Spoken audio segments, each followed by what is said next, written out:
குடும்பத்துக்கு நீயே ஆகிறாத தொல்ல.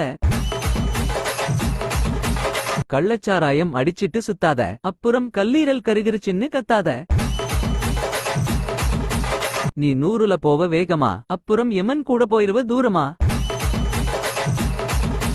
நீ இஷ்டத்துக்கு அடி தம்மு, உன் உடலோட உன் உயிரை ஒட்ட வைக்க எங்க கிட்ட இல்ல கம்மு. ஓட்கா அடிச்சிட்டு வண்டியை ஓட்டாத, அப்புறம் எமர்ஜென்சி வார்டுல இருந்து பூமிக்கு டாட்டாவ காட்டாத. எப்படிப்பா இருக்கு என்னோட எடிட்டு? மவனே ரொம்ப நல்லா இருக்குடா, உன்னை பெத்ததுக்கு நான் ரொம்ப பெருமைப்படுறேன். உனக்கு எப்படி இந்த ஐடியா வந்துச்சு?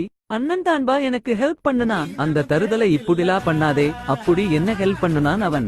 பைக்குல 100 கிலோமீட்டர் வேகமா போறான், வாயில கூலிப்பு வைக்கிறான், கள்ளச்சாராயம் அடிக்கிறான், அது போக 1 மணி நேரத்துக்கு ஒருக்கா தம்மு அடிக்கிறான். அவன் பண்றதெல்லாம் வச்சுதான் இந்த வீடியோ உருவாக்குனேன்பா. அதான பார்த்தேன். வெளியே போய் அந்த இரும்பு ராடை எடுத்துட்டு வா. அடி உதவுற மாதிரி அந்த வீடியோ உதவாது. அவ்வளவுதான், நம்மள முடிச்சு விட்டீங்க போங்க.